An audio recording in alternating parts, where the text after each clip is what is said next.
नमस्कार, मैं हेमलता मौर्य।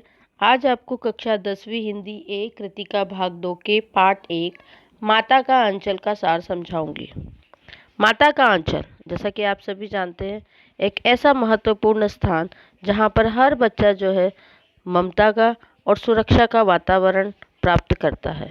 उसी को आधार बनाकर लेखक शिव पूजन सहाय ने अपने बचपन के क्रियाकलापों को बखूबी दर्शाया है। आइए पाठ का सार समझते हैं। लेखक ने माता का आंचल पाठ में शैशव काल के क्रियाकलापों को रेखांकित किया है, जिसमें माता पिता के स्नेह तथा शिशु मंडली द्वारा मिलजुल कर खेले जाने वाले खेलों को दर्शाया गया है। लेखक ने स्पष्ट किया है कि शिशु का पिता उसके साथ भले ही अधिक समय बिताता हो, दोनों भले ही एक दूसरे के साथ अत्यधिक स्नेह करते हो, किंतु आपदाओं में माँ के आंचल में ही शिशु को शरण मिलती है। ऐसे समय में पिता से अधिक माता की गोद प्रिय और रक्षा करने में समर्थ प्रतीत होती है। इस पाठ में कुछ मुख्य बिंदु भी है। इन मुख्य बिंदुओं को देखते हैं कि लेखक का बचपन से ही पिता से अधिक लगाव रहा। पिता प्यार से अधिक लेखक को भोलानाथ कहकर पुकारते थे। लेखक पिता के साथ नहाते, पूजा पाठ में साथ रहते थे। जब पिताजी मछलियों को राम नाम की गोलियां खिलाने गंगा नदी पर जाते, तब भी लेखक अर्थात भोलानाथ उनके साथ होते थे। पिताजी के साथ कुश्ती लड़ना, उनके मूंछ खींचना आदि क्रियाकलाप भोलानाथ किया करता था। पिताजी भोलानाथ के हर खेल में उसके साथ होते थे। माता का साथ, माता से दूध पीने तक का ही नाता था। जब पिताजी गोरस भात खिलाते तो मैया भी खिलाने की हट करती थी। पक्षियों के नाम लेकर खेल खेल में और खाना उसे खिलाती थी। और कभी कभी तो भोलानाथ जब खेल रहा होता था तो उसके बालों में कड़वा तेल डालकर मालिश करती तो वो रोने और सिसकने लग जाता था। परंतु मैया जब तक उसे रंगीन कुर्ता टोपी नहीं पहनाती, काजल बिंदी नहीं लगाती या चोटी में लट्टू बांधकर कन्हैया नहीं बनाती, तब तक उसे छोड़ती नहीं थी। और ऐसे में पिताजी उसे गोद में उठाकर मित्रों की टोली में छोड़ देते, जहाँ वो रोना और सिसकना भूल जाता था। इस पाठ में भोलानाथ के बहुत सारे खेलों का भी वर्णन है।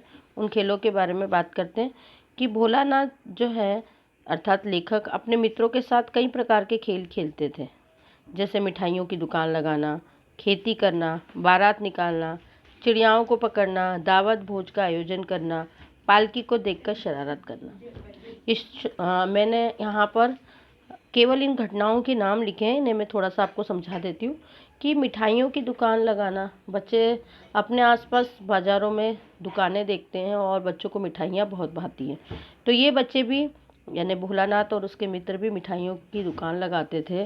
तो ये घर के जो टूटे फूटे सामान है उसी से दुकान लगाई जाती थी। यहाँ तक कि दियों का तराजू बना लिया जाता, मिट्टी के ढेलों के लड्डू बना लिए जाते थे और जस्ती के टुकड़ों के पैसे बन जाते थे। यही दुकान लगाते थे, यही विक्रेता होते और यही क्रेता होते। इसी तरह बालक खेती भी किया करते थे और खेती के लिए ये अनाज बोते और पानी निकालते, खेती करते। इसी तरह से ये बारात भी निकालते थे और बारात निकालने के लिए मंडप वगैरह जो भी तैयार करना होता वो सारी क्रियाओं को करते थे।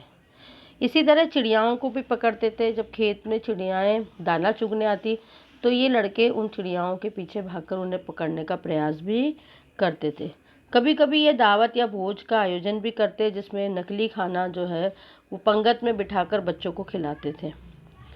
और जब कोई दूल्हा पालकी लेकर निकलता था तो उस दूल्हे को ये देखकर चिढ़ाते भी थे। इस तरह के खेल भोलानाथ और उसके साथी खेला करते थे और उनके पिताजी किसी न किसी रूप में उस खेल में शामिल हो जाते। खेल के अंत में आकर बच्चों से उस खेल के बारे में कोई ना कोई प्रश्न पूछते तो बच्चे शर्मा जाते थे। उसी को आगे मैंने समझाया है कि ये सभी खेल जो है टूटे फूटे सामानों से खेले जाते थे। और भोलानाथ और उसके साथी तो बहुत ही शरारती थे और उनकी शरारतों के बारे में इस पाठ में जो है 2-3 प्रसंग दिए हुए हैं। अंत का ये जो शरारत है, उनकी जो अंतिम खेल है, जिसके कारण ये पाठ जो है उसका शीर्षक बिल्कुल सटीक जान पड़ा है, वो है चूहे के बिल से सांप निकलना। एक दिन भोलानाथ और उसके मित्र चूहे की बिल में पानी उलीचने का खेल खेल रहे थे। बिल से चूहे की बजाय सांप निकल आया। सभी बच्चे डर गए गिरते पड़ते घबरा कर भागे। कोई यहाँ गिरा, कोई वहाँ गिरा। इस तरीके से बच्चे लहूलुहान हो गए। कई बच्चों के पैरों में कांटे भी चुभ गए। भोलानाथ भी बड़ा घबरा गया और गिरते पड़ते अपने घर की ओर भागा। पिताजी ओसारे में ही बैठे हुए थे। पिताजी ने जब उसे पुकारा तो उसने अनसुना कर दिया और घबराया हुआ भागता हुआ सीधे अंदर माता के पास चला गया और उसके आंचल में जाकर छिप गया। उसके मुंह से घबराहट के मारे कोई शब्द नहीं निकल रहा था। माँ ने घावों को साफ किया, फिर उसे चूमने लगी, प्यार करने लगी। घावों पर हल्दी लगाई गई। माँ उसकी ऐसी हालत देखकर बहुत घबरा गई। भोलानाथ भी बहुत घबराया हुआ था। पूछने पर भी ठीक से बोल नहीं पा रहा था। घर में जैसे कोहराम मच गया था। और इसी बीच बाबूजी दौड़ कर आए और माँ की गोद से भोलानाथ को लेने का प्रयास करने लगे, पर भोलानाथ ने अपने माँ के आंचल की प्रेम और शांति की चंदोए की छाया नहीं छोड़ी। पाठ में यही दर्शाया गया है कि बच्चों के लिए उसकी माँ का आंचल सबसे सुरक्षित स्थान होता है। माता के आंचल में जो ममता और सुरक्षा है वो कहीं और नहीं। भले ही लेखक अपने पिता के साथ अधिक समय तक रहता हो, पर दुर्घटना या चोट के समय वो माँ के आंचल में ही रहना चाहता है। चोट लगने पर बच्चे सबसे पहले माँ को ही याद करते हैं, और ऐसे भी अगर हमें चोट लगती है तो सबसे पहला शब्द ही हमारे मुंह से माँ निकलता है। इस तरह से ये पाठ जो है हमें ये दर्शाता है कि माता का आंचल जो है वो सबसे सुरक्षित स्थान है। ममता भरा आंचल जो है वो सभी को प्रिय होता है। शिव पूजन सहाय ने अपने जीवन के प्रसंगों के माध्यम से, अपने बचपन की घटनाओं के माध्यम से हमें ये बता दिया कि हमें चोट लगने पर या दुर्घटना होने पर हर एक व्यक्ति, चाहे वो बच्चा हो चाहे बड़ा हो, अपने माता के आंचल की ही शरण लेना चाहता है। आशा है आप सभी को ये वीडियो पसंद आया होगा। आप लाइक ज़रूर कीजिएगा, कमेंट बॉक्स में जाकर अपने सुझाव दीजिएगा और बेल आइकन दबाना ना भूलिएगा। धन्यवाद।